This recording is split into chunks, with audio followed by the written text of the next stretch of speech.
जून के महीने की एक शाम, जब इंटरमीडिएट परीक्षा का परिणाम घोषित होने वाला था, मालगुडी कस्बे के सारे विद्यार्थी उत्सुकता से पागल हो रहे थे। लेकिन ईश्वरन कुछ इस तरह निश्चिंत होकर घूम फिर रहा था जैसे उसे इससे कुछ लेना देना ही नहीं है। उसकी कस्बे में ख्याति यह थी कि लड़का इंटर करने में ही बूढ़ा हो जाएगा। उसने एल्बर्ट मिशन कॉलेज में जब दाखिला लिया था तब वह काफ़ी छोटा ही था। ऊपरी होठ पर हल्की हल्की मूछें उगने लगी थी, लेकिन अब भी वह परीक्षा में पास होकर बाहर नहीं निकल सका था। यद्यपि उसका बदन काफ़ी बड़ा और तगड़ा हो गया था। थोड़ी सांवली और चमड़े की तरह कठोर हो गई थी। कुछ लोग तो यह भी कहते थे कि सिर पर बाल भी सफ़ेद पड़ने लगे हैं। पहली दफ़ा जब वह फेल हुआ, माँ बाप ने सहानुभूति जताई। दूसरी दफ़ा फेल होने पर उसे कुछ सहानुभूति मिल गई, लेकिन इसके बाद फेल होने पर वह उसकी आलोचना करने लगे। और इसके बाद भी जब वह पास नहीं हुआ, तब लोगों ने उसके नतीजे में रुचि लेना ही ख़त्म कर दिया। उसके माँ बाप अक्सर कहते, अब तुम पढ़ाई लिखाई बंद करके कोई और काम क्यों नहीं करते। इस पर वह कहता, एक मौका और दो मुझे, बस आखिरी। इस तरह वह बड़ी निष्ठा से इम्तिहान पास करने में लगा रहता। और अब पूरा कस्बा नतीजे के इंतज़ार में बेचैन था। लड़के सड़कों पर ग्रुप बनाए टहल रहे थे। सरयू के किनारे बैठे चिंता की मुस्कुराहट बिखेरते दांतों से नाखून काटते दिखाई दे रहे थे। बहुत से सीनेट हाउस के दरवाजे पर खड़े भीतर नज़रें डाल रहे थे, जहां एक बैठक चल रही थी। लड़कों की ही तरह उतने नहीं तो काफ़ी उनके माँ बाप भी चिंतित थे, लेकिन ईश्वरन के माँ बाप निश्चिंत दिखाई दे रहे थे और अपने पड़ोसियों को अपने बेटों के लिए चिंतित देखकर कोई बोले, ईश्वरन के लिए कोई चिंता की बात नहीं है, उसका रिजल्ट तो पहले से ही पता है। ईश्वरन ने यह सुना तो बोला, इस दफ़ा शायद मैं पास हो जाऊंगा, मैंने बहुत मेहनत की थी। इस वक्त तुम दुनिया के सबसे बड़े आशावादी बन रहे हो, लेकिन पहले भी तो हर साल तुम यही आशा लेकर इम्तिहान देते थे। पिछले साल मैं सिर्फ लॉजिक में फ़ेल हुआ था, वह भी बहुत कम नंबरों से। उसकी बात सुनकर लोग हंसने लगे। जो हो, अब तुम भी दूसरे लड़कों की तरह वहीं क्यों नहीं पहुंच जाते और नतीजे का इंतज़ार करते। उसकी माँ ने कहा। इस पर ईश्वरी ने जवाब दिया, कोई ज़रूरत नहीं है इसकी, अगर मैं पास हुआ तो खबर घर आ ही जाएगी। मैं पिछले साल भी तो खुद नहीं गया था। उस वक्त मैं सिनेमा देखने चला गया था, पूरे 2 शो देखकर बाहर निकला था। इसके बाद वह गाना गुनगुनाते हुए बाथरूम में घुस गया। धीरे धीरे तक बाल काटता रहा, क्योंकि वह जानता था कि बार बार फेल होते रहने के कारण उसके साथी उसे विशेष दृष्टि से देखने लगे हैं। वह जानता था कि उसके पीछे उसका पूरा परिवार और कस्बे के सभी लोग उस पर हंसते रहते हैं। उसे लगता था कि इस कारण वे उसके अच्छे कपड़े पहनने, शानदार ढंग से बाल काटने और बढ़िया इस्त्री किए कोट पहनने को ठीक नहीं समझते। वह एक असफल व्यक्ति था, इसलिए उसे ऐसी शान दिखाने का कोई अधिकार नहीं था। लोग उसे मोटी चमड़ी वाला मूर्ख समझते थे, लेकिन उसे इन बातों की परवाह नहीं थी। वह दूसरों के व्यवहार का जवाब और ज़्यादा शान बगार कर देता, लेकिन यह सब एक छलावा ही था।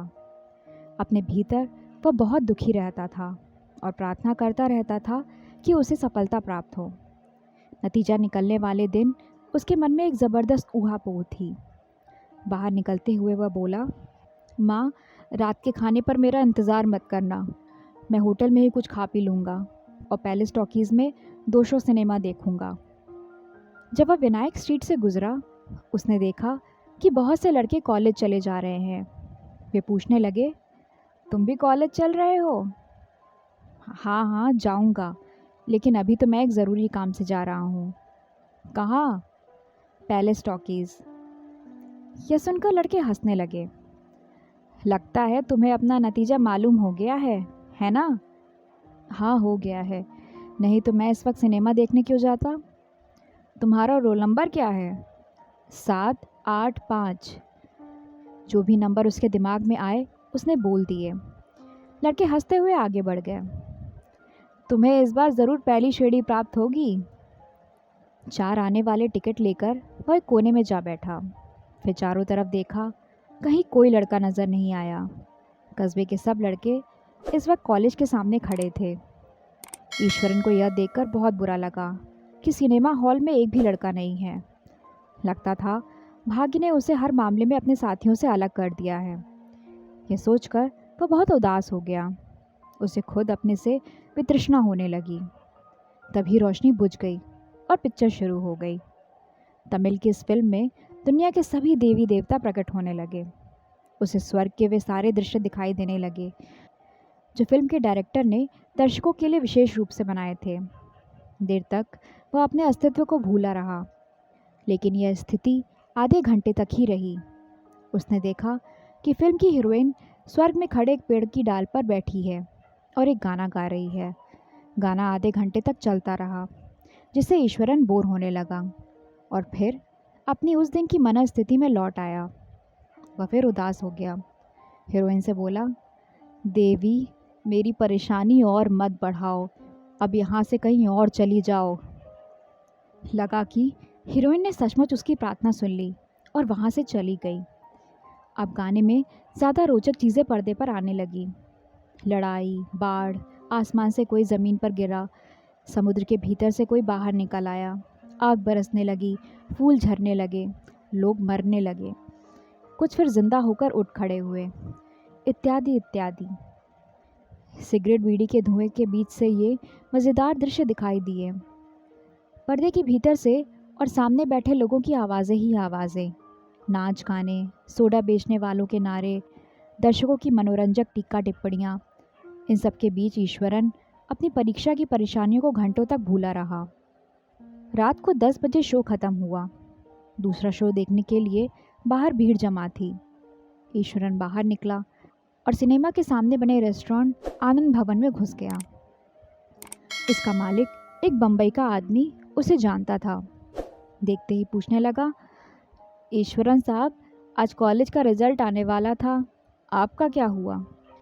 मैंने इस साल इम्तिहान दिया ही नहीं, ईश्वरन ने जवाब दिया। क्यों भाई, मेरा ख्याल है कि आपने फीस तो जमा की थी। ईश्वरन हंसकर बोला, आप ठीक कहते हैं, मैं इंटर में पास हो गया। कितनी खुशी की बात है, आप तो काफ़ी तेज हैं। हनुमान जी की प्रार्थना करने से हमेशा सफलता मिलती है। अब क्या करने का विचार है? अब अगली क्लास में जाऊंगा और क्या, उसने कहा। फिर खाने के लिए कुछ और एक कप कॉफ़ी मंगाई और जल्दी से खा पीकर बाहर निकल आया। जब बिल के पैसे दे रहा था तो मालिक बोला, पास होने की खुशी में जब दावत दे तो मुझे ज़रूर याद कर लें। ईश्वर ने फिर एक टिकट खरीदी और दोबारा सिनेमा में घुस गया। एक बार फिर देवी देवताओं के वही लड़ाई झगड़े और गाने पर्दे पर दिखाई देने लगे। फिर वह उनमें उसी तरह खो गया। जब उसने अपने ही बराबर जवान लड़कों को स्वर्ग में नाचते गाते और पानी में उछल कूद करते देखा तो वह बोला, तुम यह सब मज़े ले सकते हो क्योंकि तुम्हें इम्तिहान के नतीजे का इंतज़ार नहीं है। और वो सोचने लगा कि काश वह भी इसी दुनिया में पहुंच पाता। इसके बाद फिर फिल्म की हीरोइन उसी तरह पेड़ की डाल पर बैठकर गाना गाने लगी तो फिर उसका मन फिल्म से उखड़ गया। उसने पहली दफ़ा सिर उठाकर हॉल में इधर उधर नज़र डाली। उसने देखा कि कॉलेज के बहुत से लड़के जगह जगह टोलियाँ बनाए बैठे हैं और मज़े से फिल्म देख रहे हैं। कुल मिलाकर 50 के करीब लड़के थे। वह समझ गया कि रिज़ल्ट निकल गया है और ये सब पास होने की खुशी में पान खाकर आए हैं और अब मौज कर रहे हैं। उसे लगा कि जैसे हॉल में रोशनी होगी ये सब उसे देखेंगे और परेशान करेंगे। पहले की तरह वे सब उससे वही मजाक करेंगे जिन्हें वह सह नहीं पाएगा। इन बातों से अब उसे बहुत चिढ़ होने लगी थी। उसने तय किया कि इन बातों को अब वह और ज़्यादा बर्दाश्त नहीं करेगा। वह हॉल के एक सबसे दूर के कोने में जाकर बैठ गया। पर्दे की तरफ देखा, वहाँ कोई भी मनोरंजक दृश्य नहीं आ रहा था। हीरोइन अब तक वहीं बैठी थी और करीब 10 मिनट तक उसे यही गाना गाते रहना था। निराश होकर वह उठा, किनारे किनारे लोगों से बचते हुए दरवाजे तक आया और चुपचाप बाहर निकल गया। इन सफल लड़कों को देखकर उसे अपने आप से चिढ़ हो रही थी। वह सोचने लगा, मैं ज़िंदा रहने लायक नहीं हूँ। जो आदमी एक मामूली सा इम्तिहान पास नहीं कर सकता, यह विचार उसके दिमाग में पनपने लगा। इन परेशानियों का कोई हल ज़रूर होना चाहिए और है, मर जाना। और ऐसी नई दुनिया में पहुंच जाना जहां उसी की उम्र के इम्तिहान के संकट से मुक्त लड़के नाच गा रहे हैं, कमल से भरे तालाबों में तैर रहे हैं। उस स्वर्ग में कोई परेशानी नहीं है, न सीनेट हाउस की दीवारें हैं जिन पर लगे नतीजों को साल दर साल देखना है। समस्या का यह हल सोचकर उसे काफ़ी चैन महसूस हुआ। उसका दिमाग हल्का हो गया। वह होटल की तरफ लौटा। मालिक बंद करके घर जाने की तैयारी कर रहा था। ईश्वरन ने उससे कहा, सेठ जी, इस वक्त तकलीफ़ दे रहा हूँ, माफ़ करना। क्या आप मुझे कागज़ और पेंसिल दे सकते हैं? मुझे कुछ बहुत ज़रूरी लिखना है। बहुत देर हो गई है, मालिक ने कहा और मेज़ से उठाकर एक कागज़ और पेंसिल का टुकड़ा दे दिया। ईश्वरन ने पिता के लिए उस पर एक संदेश लिखा और कागज़ को सावधानी से मोड़कर कोट की भीतरी जेब में रख लिया। फिर पेंसिल वापस देकर होटल से बाहर आ गया। सामने रेस कोर्स रोड थी। उसे पार कर वह मार्केट रोड पर आया और दाएं मुड़कर 11 रोड होते हुए सरयू नदी के तट पर आ पहुंचा। इसका हरहराता जल शीघ्र ही उसे अपने भीतर समा लेगा और उसकी तकलीफ़ों का अंत हो जाएगा। मुझे अपना कोट उतारकर नदी के किनारे रख देना चाहिए, उसमें खत रखा ही हुआ है। पर रेत पर चलने लगा। फिर वह घाट की सीढ़ियों पर पहुंचा और कोट उतारकर नीचे उतरने लगा। हाथ जोड़कर ऊपर सितारों की तरफ देखकर कहने लगा, हे भगवान, अगर मैं 10वीं दफ़ा भी एक इम्तिहान पास नहीं कर सकता तो दुनिया में मुझे रहने का क्या अधिकार है। उसके पैर अब पानी में थे। उसने पीछे मुड़कर देखा। दूर यूनिवर्सिटी की इमारतें दिखाई दे रही थीं। सीनेट हाउस में एक रोशनी जल रही थी। आधी रात बीत रही थी। कॉलेज 15 मिनट की दूरी पर था। उसने सोचा, क्यों ना एक बार वहाँ जाकर नतीजों की सूची देख ले। उसे मरना तो है ही, अब बोर्ड को देखने से डरने की क्या ज़रूरत है। वह नदी से बाहर निकल आया और सीढ़ियाँ चढ़कर फिर रेत पर आ गया।